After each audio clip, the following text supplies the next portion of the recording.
आज के वीडियो में हम बात करने वाले हैं मारुका इल्ली की रोकथाम के बारे में। तो मारुका इल्ली अगर आप रोकथाम नहीं करते हैं तो लगभग आपको 40-45% तक उत्पादन में नुकसान देखने को मिल सकता है।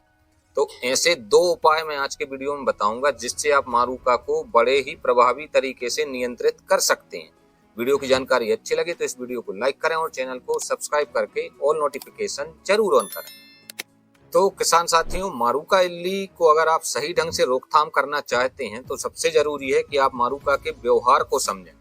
मारुका इल्ली क्या करती है, फसल के जो फूल होते हैं उनके गुच्छे बनाती है, एक जाले से गुच्छों को बना देती है, पूरे फूलों को इकट्ठा करती है, उसके बीच में अंडे देती है और उसी से लार्वा निकलते हैं और लार्वा जो है वो निकलते ही फूलों को खाना शुरू कर देते हैं, जिससे कि आगे फल सेटिंग का सवाल ही नहीं उठता।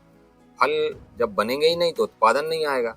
कुल मिलाकर मारुका 40 से 45% तक नुकसान उत्पादन में दे सकती है। अब इसको अगर आपको रोकना है तो दो साधारण से प्रबंधन है या साधारण से उपाय हैं। मैं आज के वीडियो में कोई कीटनाशक वगैरह बताने वाला नहीं हूँ, मैं आपको ऐसे उपाय बताने वाला हूँ जिससे मारुका आपके खेत में पैदा ही ना हो पाए। तो इसका सबसे पहला उपाय तो ये है कि आपको जल्दी से जल्दी मूंग की बुआई कर देनी चाहिए, यानी कि 1 मार्च से 15 मार्च तक आपको बुआई हर हाल में कर देनी चाहिए।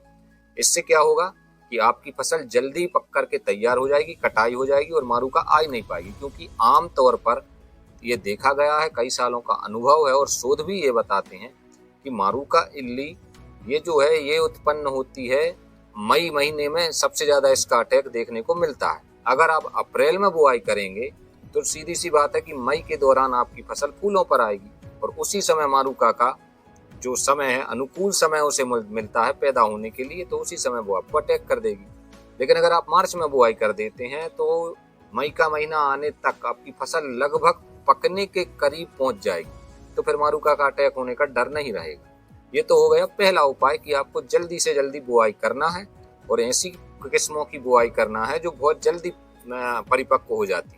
50, 55, 60 दिन में जो किस्में परिपक्व हो जाती हैं, आपको उनकी ही बुआई करनी चाहिए। तो आप मारुका से अपनी फसल को 90% तक बचा सकते हैं, प्रिकॉशन कर सकते हैं। ये था पहला उपाय। अब बात करते हैं दूसरे उपाय की। दूसरा उपाय उन किसानों के लिए जो जल्दी बुआई नहीं कर पाते, ऐसे किसानों के लिए उनको ऐसी किस्में लगानी चाहिए जो फूल से फल कन्वर्जन बहुत तेजी से करती हैं, यानी कि ऐसी किस्में लगाइए जो फूल से फल बड़ी तेजी से कन्वर्ट करती हों।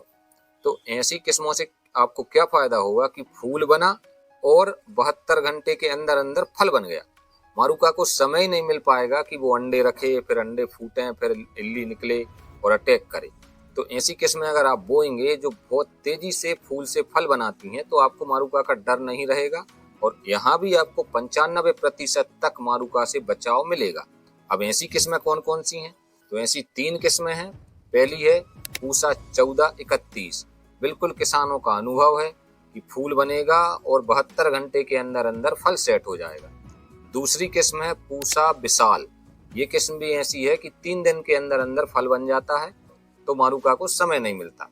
और तीसरी किस्म है IPM 02-03। ये भी एक ऐसी वैरायटी है जिसमें फल जो है फूल से फल बहुत तेजी से बनता है, तो मारुका को समय नहीं मिल पाता कि वो अंडे रखे, जाला बनाए और इतने में फल बन जाता है, तो फिर आपको मारुका आने का डर 90% तक कम हो जाता है। तो यही 2 उपाय हैं जो लोग जल्दी बुआई कर सकते हैं। 15 मार्च 10 मार्च के आसपास वो जल्दी से जल्दी बुआई करें, और जो लोग जल्दी बुआई नहीं कर पाते विभिन्न परेशानियों के कारण, तो उनको ऐसी वैरायटियां लगानी हैं जिनका फूल से फल बनाने का जो कन्वर्जन रेशियो है वो बहुत तेजी से है। अगर आप ये 2 उपाय ध्यान रखेंगे तो मारुका से आप बड़ी ही अच्छी तरीके से बचाव कर सकते हैं। ये मेरी बातें मेरे स्वयं के अनुभव और कई किसानों के अनुभव पर आधारित हैं और कई वैज्ञानिक शोध भी ये बात बताते हैं। तो आज के वीडियो में बस इतना ही। जल्दी ही मिलेंगे हमारे किसी अन्य वीडियो में। तब तक के लिए जय हिंद, जय भारत।